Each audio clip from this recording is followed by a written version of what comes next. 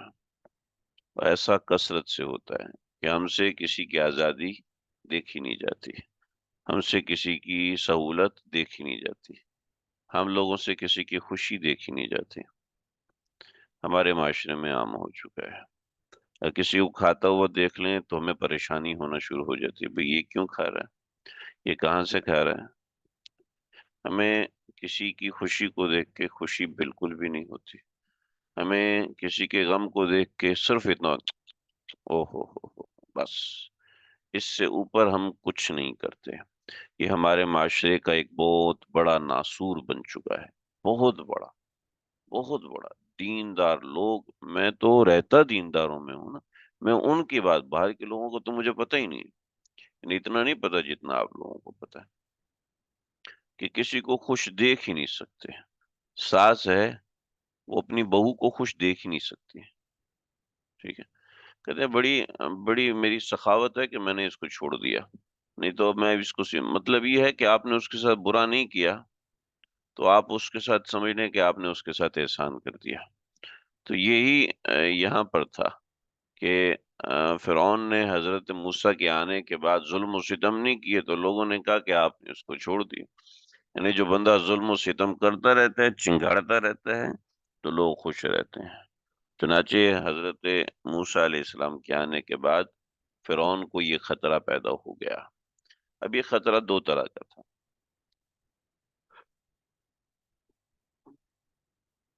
دو طرفہ خطرہ تھا۔ ایک طرف خطرہ یہ تھا کہ یہ لوگ مصر چھوڑ کے چلے جائیں گے، مصر ترک کر دیں گے اور یہ لوگ چلے جائیں گے، ایک ان کو یہ خطرہ تھا۔ دوسرا ان کو یہ خطرہ تھا کہ اگر یہ لوگ سب کے سب مر گئے تو پھر جو زراعت، تعمیرات، زراعت، تعمیرات اور صنعت، ان تین چیزوں پہ ملک چلتا ہے نا، یہ سارے کے سارے اسرائیلی کیا کرتے تھے، بنی اسرائیل کے لوگ کیا کرتے تھے، زراعت بھی یہ کرتے تھے، تعمیرات بھی یہ کرتے تھے، صنعت کاری بھی یہ کرتے تھے، ٹھیک ہے، اس کے علاوہ دیگر جتنے بھی کام تھے سارے کے سارے کام اسی کے تحت آتے ہیں، تو سارے کے سارے یہ لوگ کام یہی لوگ کرتے تھے، ان کے علاوہ کوئی دوسرا کرنا جانتا نہیں تھا۔ چنانچہ یہ لوگ ان کے لیے محتاج محض تھے، ان کے سامنے محتاج تھے۔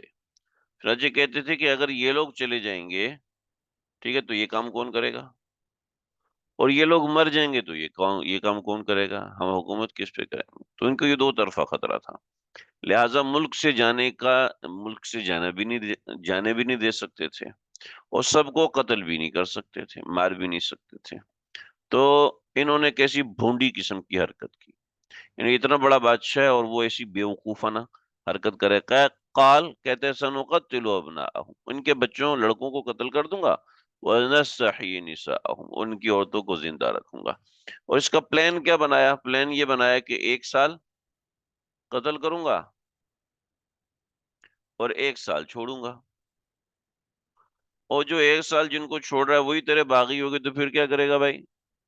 یعنی کیسی بے وقوفانہ چیز، لیکن اس بے وقوفانہ چیز کے اندر ایک بات صرف اتنی تھی، وَإِنَّ فَوْقَهُمْ قَاهِرُونَ، میں ان کے اوپر غالب ہوں، یعنی میرا ان کے اوپر روب رہے، میرا ان کے اوپر روب رہے۔ دیکھیے باس جو ہوتا ہے، بڑا جو ہوتا ہے، کسی محلے کا بڑا، وہ صرف یہی سمجھتا ہے میرا روب لوگوں کے اوپر ہونا چاہیے۔ وہ جب یہ سمجھتا ہے میرا روب لوگوں پہ ہونا چاہیے، تو اس کے لیے وہ غلط قسم کے ہتھ کنڈے استعمال کرتا ہے۔ تو اس کا مطلب ہے اس کی نظر صحیح نہیں ہے، وہ فرعونی سوچ رکھے ہوئے ہے۔ کسی کا سوال ہے sometime I think that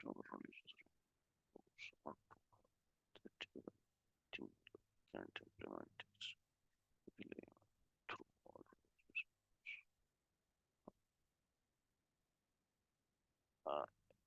آپ کا سوال تھوڑا سا سبق سے ہمارے ہٹ کے ہے، لیکن اہم سوال ہے۔ انہوں نے کہا کہ بعض دفعہ ہم یہ سوچتے ہیں کہ دینی رولز جو ہے نا وہ بہت زیادہ ہارڈ ہیں، حتیٰ کہ دینی لوگ بھی اس کے اوپر امپلیمنٹ کر نہیں سکتے۔ Even through all religious rules are in our favor۔ دیکھیں بات ہے، آپ یہ سوال پہلے بھی کئی مرتبہ کر چکے ہیں، اور میں پہلے بھی کئی مرتبہ اس کا یہی جواب دے چکا ہوں جو ابھی جواب دینے لگا ہوں۔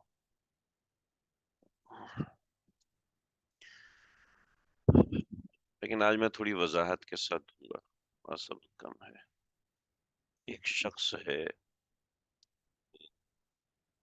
اس کی شدید خواہش ہے وہ زنا کرے،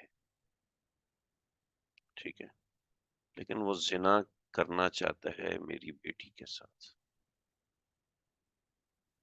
اور پھر وہ میں کہوں یہ حرام کا، اور وہ آگے سے کہ یہ جو حرام کا ہے نا یہ بڑا سخت ہے، میں اس کے مطابق عمل نہیں کر سکتا، کیا جواب دیں گے آپ؟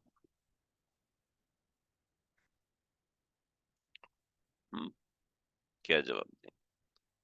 کیونکہ آپ جتنی بات کر رہے ہیں رولز کی، دینی رول، ٹھیک ہے، تو اس میں سے کہ جی 50% ہم فالو کریں گے، 50% ہم فالو نہیں کریں گے۔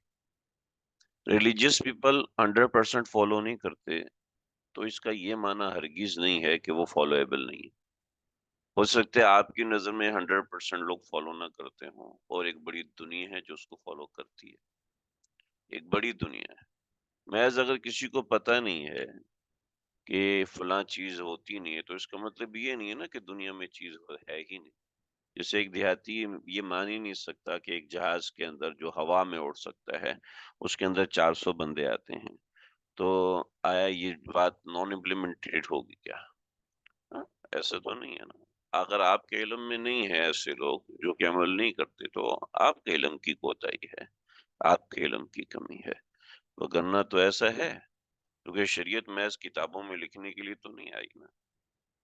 ریلیجیس پیپل جو ہیں وہ سند تو نہیں ہوتے، ہمارے لیے سند تو پیغمبر علیہ الصلوۃ والسلام ہے۔ جی ریلیجیس پیپل نہیں کرتے، مسئلہ یہ ہے کہ ہم لوگ دیکھتے ہی گندگی کو ہیں، ہم لوگ دیکھتے ہی کمی کو ہیں، ہم خوبی کو نہیں دیکھتے۔ جب ہم خوبی کو نہیں دیکھیں گے تو پھر ایسے معاملہ ہوگا۔ اور جہاں تک بات ہے ہارڈ کی، جہاں تک آپ نے لکھا کہ دینی احکامات ہارڈ ہیں، تو کون سا قانون ہے؟ دنیا کا کوئی قانون بتا دے جو کہ نرم ہے، کوئی قانون، دین کو ایک طرف کر دیجیے، کوئی ایک قانون بتا دیجیے جو نرم ہے، کوئی ایک۔ فار ایگزامپل کسی نے ایکسیڈنٹ کر دیا، ٹھیک ہے، ایکسیڈنٹ کرنے کے بعد اس کے اوپر کتنے قوانین لاگو ہوتے ہیں؟ سیکشن 1 2 3 4 5 6 7 8 تھرو آؤٹ 14 سیکشن اس کے اوپر نافذ ہوتے ہیں۔ یعنی اگر سامنے والا مر گیا تو اس صورت میں، ڈیمیج ہوا تو اس صورت میں کیا، زخمی ہوا تو اس صورت میں کیا، ہڈی ٹوٹی اس صورت میں، گوشت پھٹا اس صورت میں کیا، وہ نفسیاتی ہو گیا اس صورت میں کیا، فلانے فلانے فلانے فلانے، فار ایگزامپل 14 سیکشن ہے۔ ان میں سے کون سا سیکشن نرم ہے اور کون سا سیکشن سخت ہے؟ ان جنرل آپ کچھ بھی نہیں کہہ سکتے، یہ آپ کے لیے نرم ہے لیکن میرے لیے سخت ہے، کہ جی اس کو $10 جرمانہ ہوگا، یہ آپ کے لیے نرم ہے، اور میرے لیے انتہائی سخت ہے، اس لیے کہ میرے پاس تو روٹی کے پیسے نہیں۔ اس کو $5 جرمانہ ہے، آپ کے لیے انتہائی سخت ہے، اس لیے کہ آپ کے پاس تو آپ کے پاس پانی کی بوتل خریدنے کے پیسے نہیں، $5 جرمانہ ہے۔ آپ نہیں کہہ سکتے کہ کسی کے لیے نرم ہے اور کسی کے لیے سخت ہے۔ آپ یہ نہیں کہہ سکتے کہ کوئی قانون نرم ہے کوئی قانون سخت ہے. آپ کہے گا ہر قانون اپنے اندر نرمی بھی لیے ہوتا ہے، سختی بھی لیے ہوئے ہوتا ہے. مثلا کسی شخص نے قتل کر دیا تو اس کی سزا قتل ہے، اس کی سزا قتل ہے. ٹھیک ہے، اب یہ سخت ہے، لیکن جو وارث ہے وہ تو کہتا ہے اس کے لیے بھی سخت ہے. لیکن فار ایگزامپل ہم یہ کہتے ہیں یہ سخت ہے، اس کو چھوڑ دو. اوکے، چھوڑ دیا تو اس کا جو بیٹا ہے نا وہ اس کو بھی قتل کرے گا، اس کے بیٹے کو بھی قتل کرے گا، اس کے چاچے کو بھی قتل کرے گا، اس کے ماموں کو بھی قتل کرے گا، اس کے دادا کو بھی قتل کرے گا، اس کی فیملی میں گھس کے پیسے چوری کرے گا. ہاں جی، آپ بتائیں کون سا سخت ہے کون سا نرم.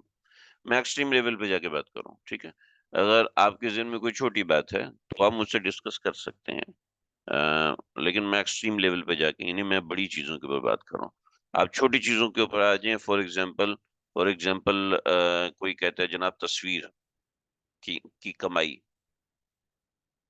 تصویر کی کمائی شریعت اس کو حرام کہتی ہے، یہ سخت ہے. سخت کہنے کا قاعدہ کیا ہے؟ سخت اور نرم، اس کا قاعدہ کیا ہے؟ دیکھیں، آپ کہیں گے کامن سینس. کامن سینس آپ کا اور ہے، میرا اور ہے. کامن سینس ایک اسٹوڈنٹ کا اور ہوتا ہے، ایک ٹیچر کا اور ہوتا ہے. کامن سینس پاکستانی کا اور ہوتا ہے، امریکن کا اور ہوتا ہے. کامن سینس پاکستانی کا اور ہے، انڈین کا اور ہے. کامن سینس کے اوپر فیصلے نہیں ہوتے.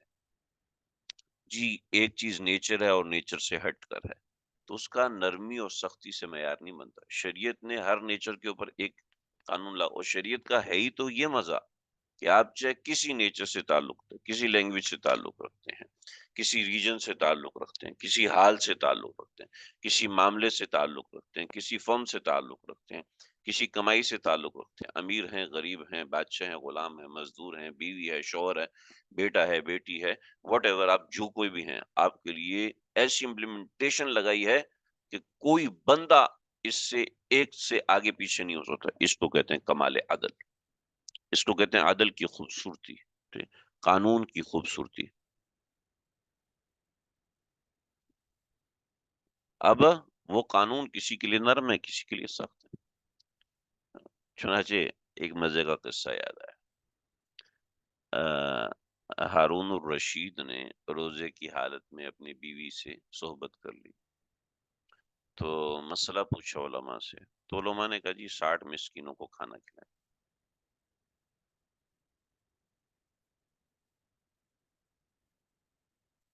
ہارون رشید نے کہا میرے دسترخوان پہ روزانہ 4000 لوگ کھانا کھاتے ہیں، 4000 مسکین کھانا کھاتے ہیں، میرا تو کفارہ ہو گیا.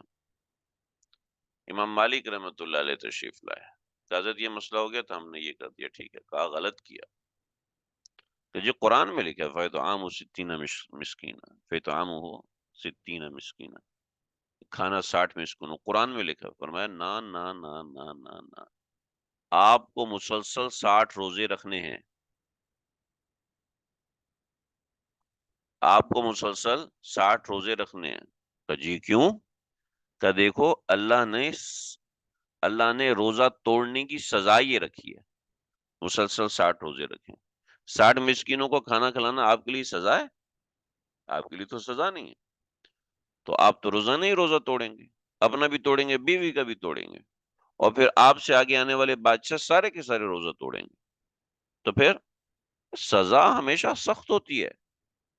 آپ کہیں گے جی سزا نرم ہونی چاہیے، نہیں بھائی، سزا ہمیشہ سخت ہوتی ہے. کسی کے اوپر زیادہ سخت ہوتی ہے، کسی کے اوپر کم سخت ہوتی ہے.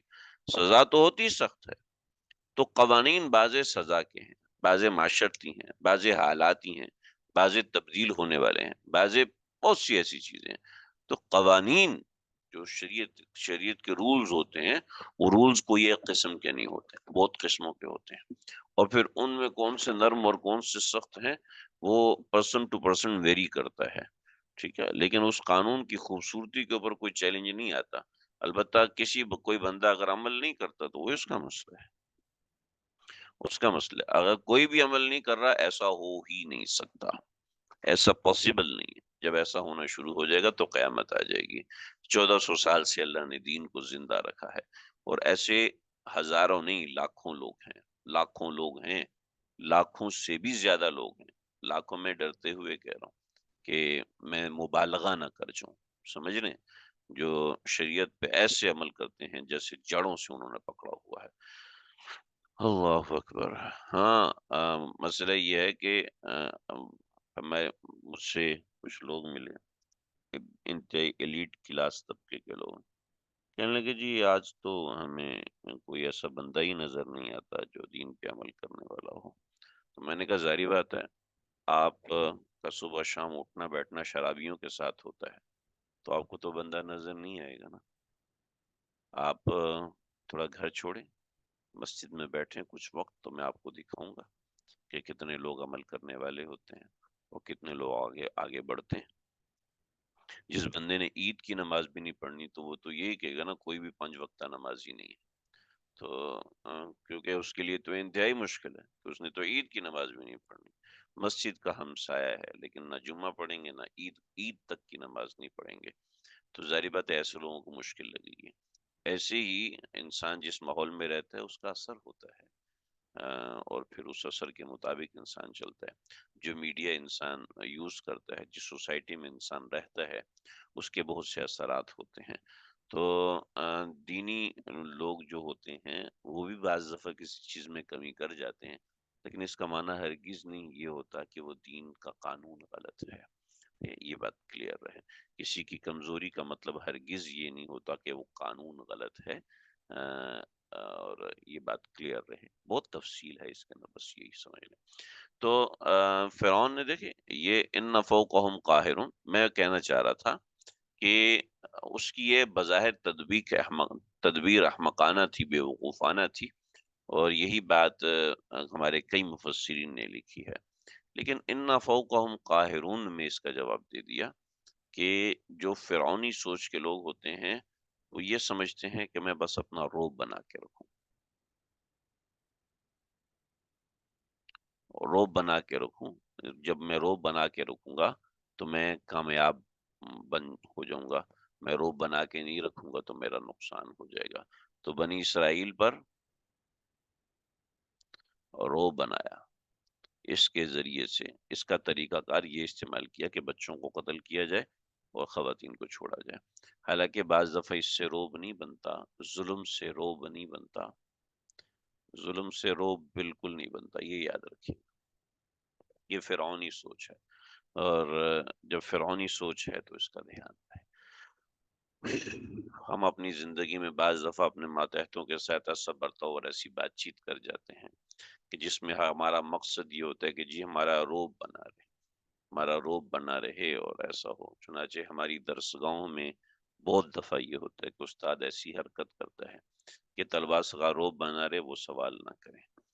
تو بہرحال یہ ہے، تو سمجھ لیں بھائی کہ اپنے ماتحتوں کے ساتھ کیسا معاملہ رکھنا ہے، کیسا برتاؤ رکھنا ہے۔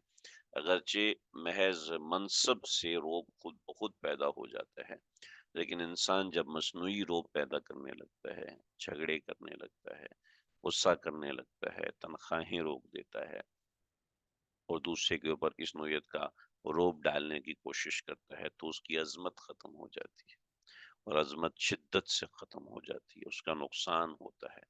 اس کا ذہن میں رکھیے گا۔ قال موسیٰ لقومہ، اب اس کا جواب کیا ہے؟